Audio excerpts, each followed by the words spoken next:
नमस्कार, आप देख रहे हैं सिटी तहलका। मैं हूं आपके साथ जितेंद्र अहलावत। हरियाणा के पूर्व मुख्यमंत्री और इनेलो पार्टी के प्रमुख ओम प्रकाश चौटाला का निधन शुक्रवार को गुरुग्राम में हुआ, जिसके बाद उनका अंतिम संस्कार राजकीय सम्मान के साथ तेजाखेड़ा फार्म हाउस में किया गया। वहीं ओपी चौटाला का पार्थिव शरीर तिरंगे में लपेटकर हरी पगड़ी और चश्मा उसमें पहनाया गया।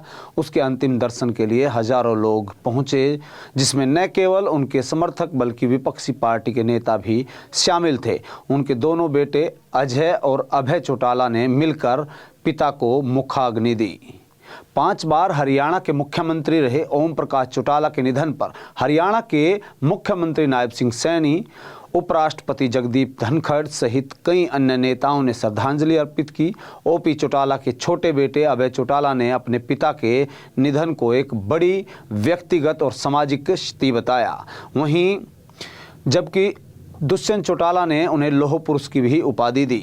इसके अलावा पंजाब के पूर्व मुख्यमंत्री सुखबीर बादल, कांग्रेस नेता रणदीप सिंह सुरजेवाला और कुमारी शैलजा, कई अन्य नेताओं ने भी ओपी चौटाला को श्रद्धांजलि अर्पित की। वहीं ओम प्रकाश चौटाला का अंतिम संस्कार तेजाखेड़ा फार्म हाउस में ही किया गया, जहां एक गार्ड ऑफ ऑनर देने के लिए पुलिस की एक टुकड़ी भी वहां पर पहुंची। उनके निधन से न केवल उनका परिवार बल्कि पूरे हरियाणा में शोक की लहर है और उनके संघर्ष और योगदान को याद किया जा रहा है। उसके साथ साथ अब कई मुख्य बिंदुओं पर भी हम चर्चा करते हैं जो इस पूरे आज के दिन में देखने को मिला।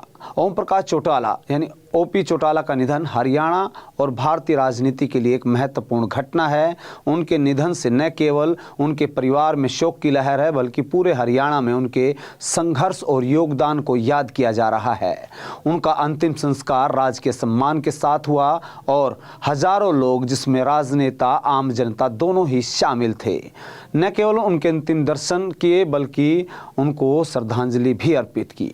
परिवार की एकजुटता की यदि बात करें तो ओम प्रकाश चौटाला का परिवार हमेशा से एकजुटता का प्रतीक रहा, लेकिन उनके निधन के बाद एक पारिवारिक एकता का एक नया आयाम यहाँ पर देखने को मिला। खासकर उन दोनों बेटे अभय और अजय चौटाला, जो पहली बार अपने व्यक्तिगत और राजनीतिक मतभेदों को लेकर लगातार जहाँ चर्चा में रहे, इस मौके पर एकजुट वो दिखाई दिए। यह दृश्य खासा महत्वपूर्ण था क्योंकि यह दिखाता है कि जीवन में अंतिम क्षणों में परिवार की एकजुटता और साथ खड़े होने की भावना अधिक महत्व रखती है।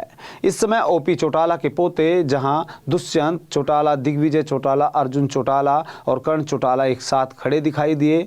यह एक सकारात्मक संदेश भी था, जिसे लेकर राजनीतिक विश्लेषक भी तरह तरह की अपनी बातें और चर्चाएं चला रहे हैं। राजनीतिक श्रद्धांजलियों की यदि बात करें तो ओपी चौटाला के निधन पर न केवल उनके परिवार के लोग बल्कि कई नेता भी श्रद्धांजलि अर्पित करने के लिए पहुंचे। उपराष्ट्रपति जगदीप धनखड़, केंद्रीय मंत्री मनोहर लाल और हरियाणा के मुख्यमंत्री नायब सिंह सैनी ने भी उन्हें श्रद्धांजलि अर्पित की। इसके अलावा पंजाब के पूर्व उप मुख्यमंत्री सुखबीर बादल, कांग्रेस नेता रणदीप सिंह सुरजेवाला, कुमारी शैलजा, भूपेंद्र सिंह हुड्डा ने भी श्रद्धांजलि दी। और यह दर्शाता है कि ओपी चौटाला का प्रभाव न केवल उनकी पार्टी बल्कि विपक्षी दलों में भी था। उनका योगदान और संघर्ष हरियाणा की राजनीति में महत्वपूर्ण था। वहीं पारिवारिक भावनाओं की यदि बात करें तो ओपी चौटाला के निधन पर उनके बेटे अभय सिंह चौटाला भावुक प्रतिक्रिया से इस पल को और भी उन्होंने गंभीर बना दिया। अभय चौटाला जो अपने पिता के बेहद ही करीबी थे और उनकी भावनाओं को नियंत्रित नहीं कर पाए और उनकी आंखों में आंसू भी देखने को मिले। यह एक पारिवारिक शोक था जिससे उनके समर्थक और परिवारों ने महसूस किया और अजय चौटाला का चेहरा भी पिता के निधन के बाद गहरे दुख से अभिभूत नजर आ रहा था। ओपी चौटाला के योगदान को याद करना, ओपी चौटाला का योगदान की यदि बात करें तो हरियाणा की राजनीति में अतुलनीय था और 5 बार मुख्यमंत्री रहने के बाद उनके राज्य की राजनीति में एक महत्वपूर्ण उनकी पहचान बनाई थी। वो विशेष रूप से किसानों के मुद्दे पर अपनी सख्त नीति और संघर्ष के लिए जाने जाते थे। उनकी विचारधारा, उनके संघर्ष और उनके नेतृत्व का प्रभाव हरियाणा के हर वर्ग में गहरा था। उनका निधन केवल उनके परिवार के लिए नहीं बल्कि राज्य और देश की राजनीति के लिए एक बड़ी क्षति है। वहीं ओम प्रकाश चौटाला के निधन के बाद उनके परिवार, समर्थकों और राजनीतिक नेताओं का एकजुट होना यह दर्शाता है कि राजनीति से ऊपर भी इंसानियत और पारिवारिक संबंधों का महत्व होता है और उसके साथ साथ उनका जीवन एक प्रेरणा था और उनके योगदान को हमेशा याद किया जाएगा। उनकी अंतिम यात्रा में यह सभी साबित करता है न केवल एक कड़े वो राजनेता थे बल्कि एक अच्छे पिता, पति और नेता भी वो सार्थक सिद्ध हुए, जिसको लेकर आज हजारों की संख्या में लोग उनकी अंतिम विदाई में शामिल हुए।